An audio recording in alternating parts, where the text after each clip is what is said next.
నమస్తే, welcome to local news. మన ఊరు మన వార్త. నేను తులసి. ముందుగా హెడ్లైన్స్.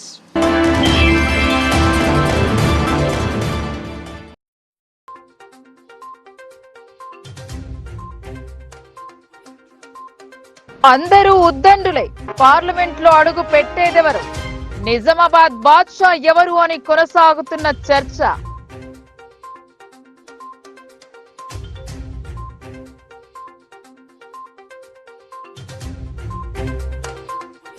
రక్తదాతలే ప్రాణదాతలు. హెల్పింగ్ హ్యాండ్స్ స్వచ్ఛంద సంస్థ ఆధ్వర్యంలో రక్తదానం.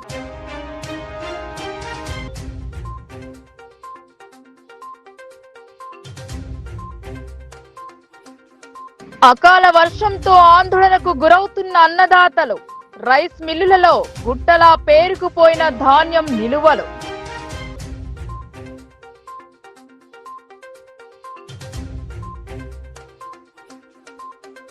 ఎటువైపు ఈ వివాదం? థర్డ్ పార్టీగా ఆర్మూర్ మాజీ ఎమ్మెల్యే.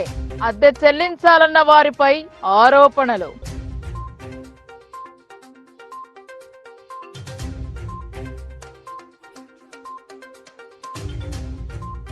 ఈవీఎంలో నిక్షిప్తమైన అభ్యర్థుల భవితవ్యం. స్ట్రాంగ్ రూమ్ కు చేరిన యంత్రాలు, పటిష్ట భద్రత.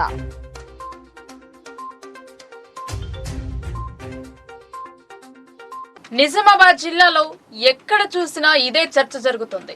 అసలు నిజామాబాద్ బాద్షా ఎవరు అని సిట్టింగ్ కు పట్టం కడతారా లేక కొత్త వ్యక్తికి అవకాశం కల్పిస్తారా అనే చర్చ జోరుగా సాగుతోంది. తెలంగాణలో పార్లమెంట్ ఎన్నికలు ముగిశాయి. నిజామాబాద్ పార్లమెంట్ నుండి బీజేపీ నుండి సిట్టింగ్ ఎంపీ అరవింద్ ధర్మపురి పోటీ చేశారు. 2019లో బీజేపీ తరపున రంగంలోకి దిగిన అరవింద్ అప్పటి ఎంపీ కవితని ఓడించి రికార్డు సృష్టించాడు. ఆ ఎన్నికలలో 180 మంది వరకు రైతులు తమకు అన్యాయం జరుగుతుందని భావించి పార్లమెంట్ బరిలో నిలిచారు.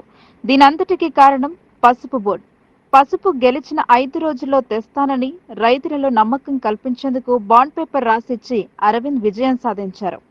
తనకు తిరుగులేదని పార్టీ అధిష్టానం భావించి తిరిగి మళ్లీ అతనికి అవకాశం కల్పించింది. పసుపు బోర్డు ప్రకటన రావడంతో పార్లమెంట్లో చేసిన అభివృద్ధిని ప్రజలకు వివరిస్తూ మోదీని గెలిపించాలని విన్నవించారు. మరో జాతీయ పార్టీ అభ్యర్థి జీవన్ రెడ్డి పలుమార్లు ఎమ్మెల్యేగా గెలిచి మచ్చలేని నాయకుడిగా గుర్తింపు పొందిన వ్యక్తి. నిజామాబాద్ పార్లమెంట్ పరిధిలోని జగిత్యాల జిల్లా మల్యాల మండల వాసి. శాసనసభ్యుడిగా పలు శాఖల మంత్రిగా చేసిన అనుభవం ఉంది.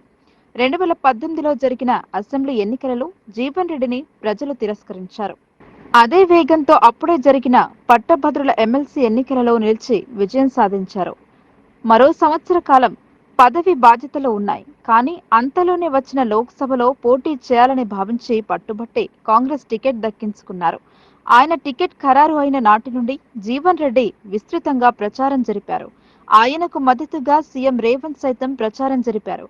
కాంగ్రెస్ లో ఎన్నడూ లేని విధంగా అందరూ కలిసి అభ్యర్థి విజయం కోసం కృషి చేశామని చెప్పుకుంటున్నారు. 1,5,00,000 మెజార్టీతో జీవన్ రెడ్డి విజయం సాధిస్తారని కాంగ్రెస్ పెద్దలు చెప్పారు. బీజేపీపై పెరిగిన అసంతృప్తి, అలాగే బీఆర్ఎస్ లో లోపాయికార ఒప్పందం కాంగ్రెస్ కు కలిసి వచ్చే అవకాశాలని ఘనత పదంగా చెబుతున్నారు. జీవన్ రెడ్డి భవితవ్యం ఎలక్ట్రానిక్ ఓటింగ్ యంత్రాల్లో నిక్షిప్తమయ్యింది. వీరితో సరిసమానంగా పోరాడిన మరో వ్యక్తి బాజిరెడ్డి గోవర్ధన్. ఎక్కడ నిలిచినా విజయం సాధిస్తారన్న పేరున్న వ్యక్తి. కాంగ్రెస్ అభ్యర్థిగా ఆర్మూర్ ఎమ్మెల్యే విజయం సాధించారు. అటు తర్వాత స్వర్గీయ మాజీ సీఎం రాజశేఖర్ రెడ్డి అనుకు శిష్యుడు అయిన బాజిరెడ్డి ఆయన ఆదేశాల మేరకు బాన్స్వాడలో పోటీ చేసి అప్పటి టీడీపీ ఎమ్మెల్యే పోచారం శ్రీనివాస్ పై విజయం సాధించారు. రాజశేఖర్ రెడ్డి మరణం అనంతరం ఏర్పడ్డ వైఎస్ఆర్ కాంగ్రెస్ లో క్రియాశీలకంగా వ్యవహరించారు. తెలంగాణ రాష్ట్ర ఏర్పాటు అనంతరం 2014లో జరిగిన అసెంబ్లీ ఎన్నికలలో నిజామాబాద్ రూరల్ నియోజకవర్గ టీఆర్ఎస్ అభ్యర్థిగా పోటీ చేసి విజయం సాధించారు.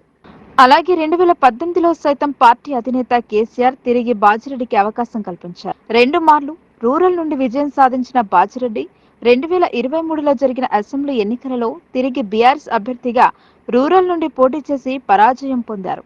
అసెంబ్లీ ఫలితాల నుండి తేరుకోకముందే సాధారణ ఎన్నికల నగారం మోగింది. నిజామాబాద్ పార్లమెంట్ అభ్యర్థిగా బీఆర్ఎస్ నుండి బాజిరెడ్డి పేరును ఖరారు చేశారు. అసెంబ్లీ ఎన్నికలలో ఓడారు అన్న సింపతితో పాటు జిల్లా పరిధిలో అన్ని గ్రామాలలో అవినవ బంధం కలిగి ఉండటం బాజిరెడ్డికి కలిసి వచ్చే అవకాశంగా ఆ పార్టీ నేతలు అంచనా వేస్తున్నారు. గెలుపుపై ఎవరి ధీమా వారిలో పుష్కలంగా కనిపిస్తుంది. అసలు నిజామాబాద్ బాద్షా ఎవరు అనేది జోరుగా చర్చ జరుగుతుంది. ఈ చర్చలు జూన్ 4న సమాధానం లభించనుంది. హెల్పింగ్ హ్యాండ్స్ స్వచ్ఛంద సంస్థ ఆధ్వర్యంలో రక్తదానం ఏర్పాటు చేశారు. బ్లడ్ బ్యాంకులలో రక్త నిల్వలు లేక అత్యవసర పరిస్థితులలో పేషెంట్ తాలూకు బంధువులు ఆందోళనకు గురవుతున్నారు. స్వచ్ఛంద సంస్థలు ఏర్పాటు చేసిన రక్తదాన శిబిరం అభినందనీయమన్నారు. బోధన్ పట్టణ హెల్పింగ్ హ్యాండ్స్ స్వచ్ఛంద సంస్థ ఆధ్వర్యంలో బ్లడ్ బ్యాంకు పలువురు యువకులు రక్తదానం చేశారు. బోధన్ ప్రభుత్వ జిల్లా ఆసుపత్రిలోని బ్లడ్ బ్యాంకుకు హెల్పింగ్ హ్యాండ్స్ స్వచ్ఛంద సంస్థ వ్యవస్థాపకులు చిత్రాల చిన్న ప్రమోద్ కుమార్ ఆధ్వర్యంలో పలువురు యువకులు రక్తదానం చేశారు. ఈ సందర్భంగా చిత్రాల ప్రమోద్ కుమార్ మాట్లాడుతూ బ్లడ్ బ్యాంక్ లో రక్త నిల్వ కొరత ఉన్న దృష్ట్యా బ్లడ్ బ్యాంక్ నిర్వాహకులు హెల్పింగ్ హ్యాండ్స్ స్వచ్ఛంద సంస్థను సంప్రదించడంతో పలువురు యువకులతో రక్తదాన కార్యక్రమం నిర్వహించడం జరిగిందని తెలిపారు. వేసవి కాలం దృష్ట్యా పలువురు యువత రక్తదానానికి ముందుకు రావాలని ఆయన కోరారు. ఈ కార్యక్రమంలో సాకేత్ వర్మ, నిఖిల్, ప్రమోద్, మహేందర్, సాత్విక్, భాను, ప్రదీప్, నిఖిల్, సుధాకర్ తదితరులు పాల్గొన్నారు. బ్లడ్ బ్యాంక్ లో రక్త నిల్వల కొరత ఏర్పడినది. ఇక్కడ సిబ్బంది మా హెల్పింగ్ హ్యాండ్స్కి ఫోన్ చేయడంతో మేము అందరము హెల్పింగ్ హ్యాండ్స్ ఆధ్వర్యంలో వచ్చి ఇక్కడ యువత అంతా రక్తదానం చేయడం జరిగింది. ఎవరికైనా సరే ఎక్కడైనా సరే రక్తం అవసరం పడితే మా యొక్క హెల్పింగ్ హ్యాండ్స్కి మొబైల్ నెంబర్కి కాల్ చేయగలరు. మా నంబర్ వచ్చేసి 9010567636. ఈ నెంబర్కి కాల్ చేసి మీకు ఎక్కడ అవసరం ఉంది, ఏ బ్లడ్ అవసరం ఉందో మాకు చెప్తే మేము మీకు ఆ రక్తాన్ని అరేంజ్ చేసే ప్రయత్నం చేస్తాము. ప్రతి గింజను ప్రభుత్వం కొనుగోలు చేస్తుందని రైతులు ఆందోళన చెందవద్దని అధికారులు తెలిపారు. అకాల వర్షం వల్ల ఆరబెట్టిన ధాన్యం తడుస్తోంది. దీంతో ప్రభుత్వ తీరుపై అసహనం వ్యక్తం చేస్తున్నారు.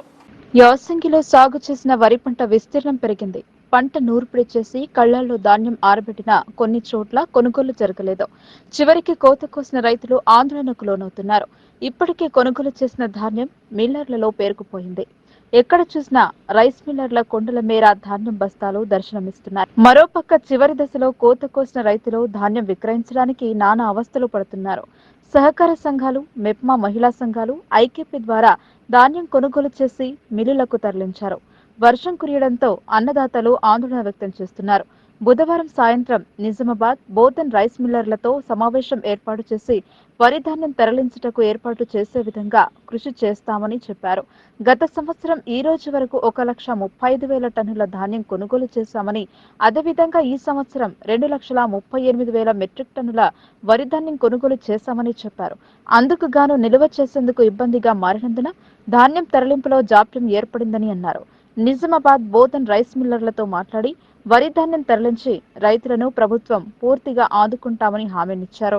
కొనుగోలు వేగవంతం చేసి లారీల కొరత లేకుండా చూస్తామని హామీ ఇచ్చారు.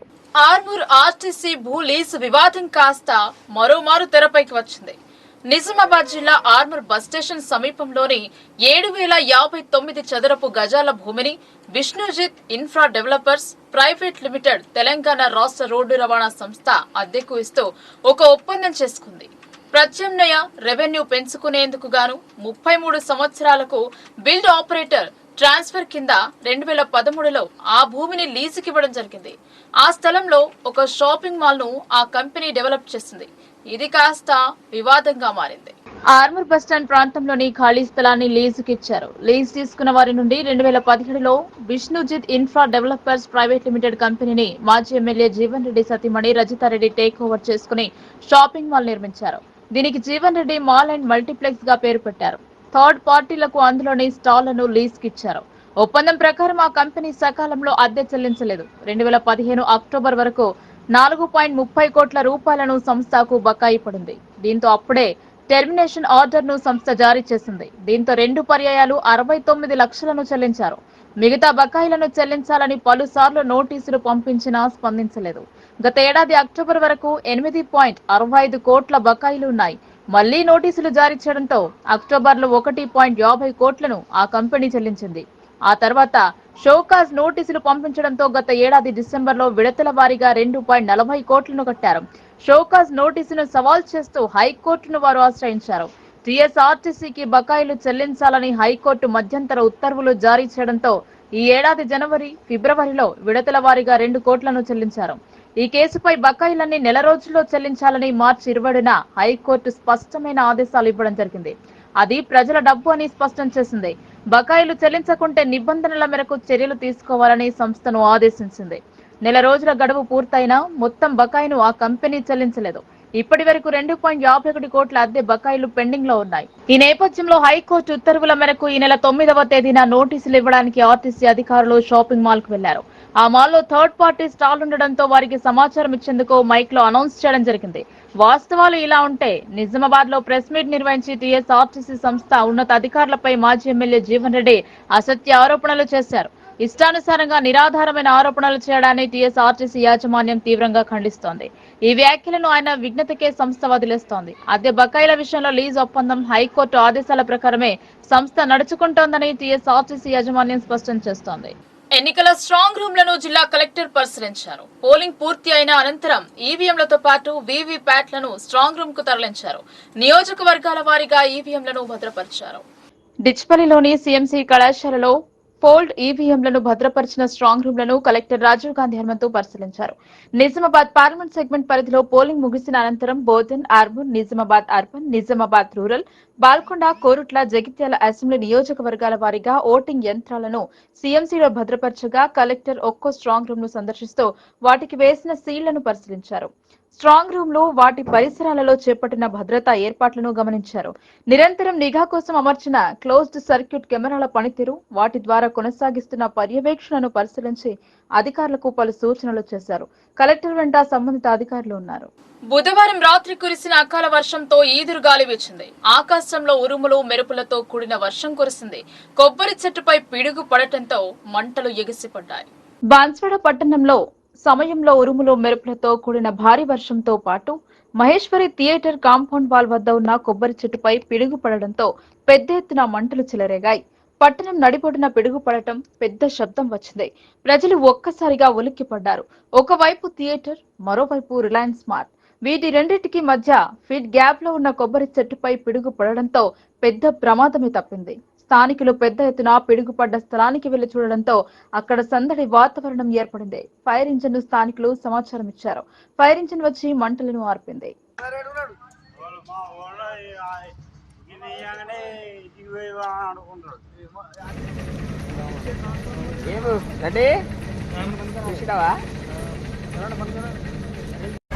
ये बिजली गिरी है अभी माहेश्वरी थिएटर।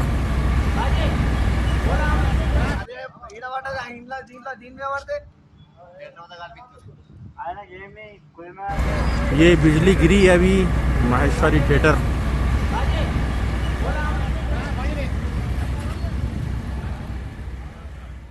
అవిశ్వాసంలో పదవి కోల్పోయిన ఆయన స్థానంలో కొత్త వ్యక్తి ఏకగ్రీవంగా ఎన్నికయ్యారు.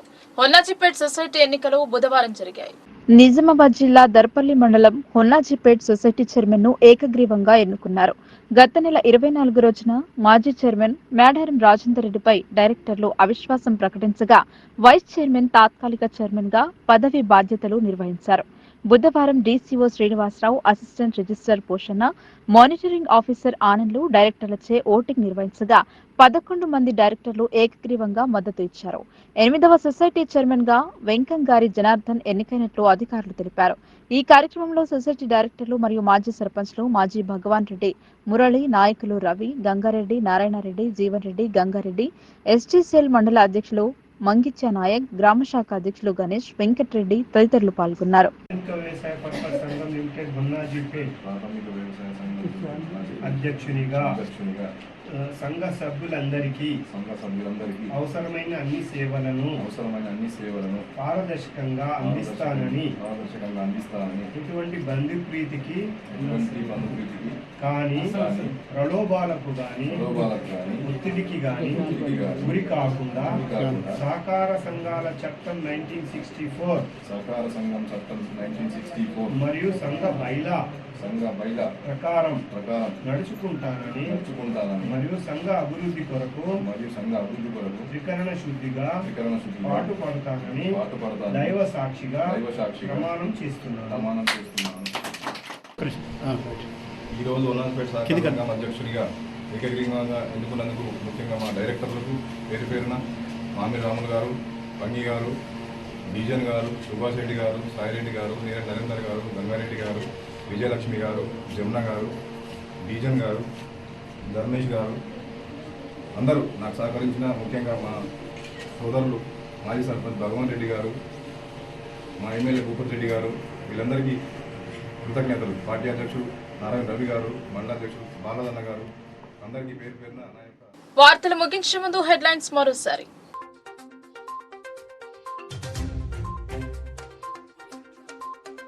అందరూ ఉద్దండులే, పార్లమెంట్ లో అడుగు పెట్టేదెవరు? నిజామాబాద్ బాద్షా ఎవరు అని కొనసాగుతున్న చర్చ.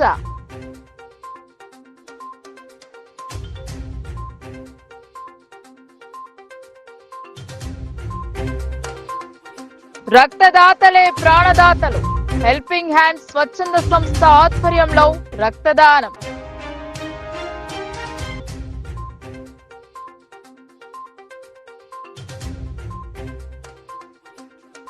అకాల వర్షంతో ఆందోళనకు గురవుతున్న అన్నదాతలు, రైస్ మిల్లులలో గుట్టలా పేరుకుపోయిన ధాన్యం నిలువలు.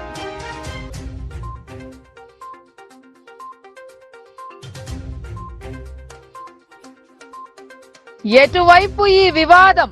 థర్డ్ పార్టీగా ఆర్మూర్ మాజీ ఎమ్మెల్యే, అద్దె చెల్లించాలన్న వారిపై ఆరోపణలు.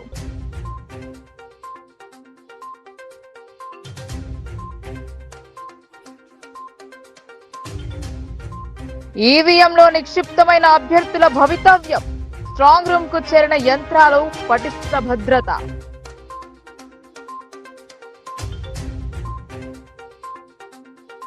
ఈ వార్తలు ఇంతటితో సమాప్తం. తిరిగి ప్రసారమయ్యే వార్తల్లో మళ్ళీ కలుద్దాం. అంతవరకు చూస్తూనే ఉండండి మీ లోకల్ న్యూస్, మన ఊరు మన వార్త.